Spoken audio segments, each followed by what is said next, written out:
بسم اللہ الرحمن الرحیم۔ السلام علیکم۔ خوف دور ہونے کی دعا۔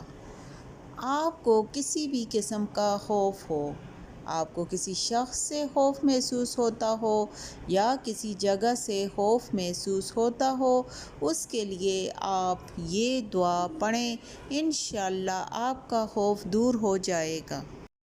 خوف دور ہونے کے لیے آپ یہ دعا پڑھیں: فَاللَّهُ خَيْرٌ حَافِظًا وَهُوَ أَرْحَمُ الرَّاحِمِينَ۔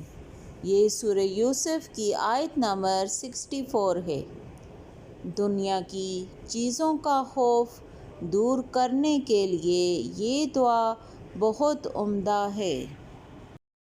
اگر کسی شخص کو اپنے دشمن سے ڈر لگتا ہے تو اس دعا کو کثرت سے پڑھے، انشاءاللہ جیسے جیسے اس دعا کو پڑھتا جائے گا اس کا ڈر دور ہوتا جائے گا۔ اگر کسی شخص کو آفت یا ناگہانی بلا کا خوف ہے تو اس آیت کو 21 مرتبہ پڑھنا چاہیے۔ پڑھتے ہی آفت کا ڈر ختم ہو جائے گا۔ اکثر جب انسان کا گزر کسی ویران جگہ سے ہوتا ہے تو انسان پر خوف طاری ہو جاتا ہے، تو ایسی حالت میں بھی یہ دعا پڑھنی چاہیے۔ جزاک اللہ۔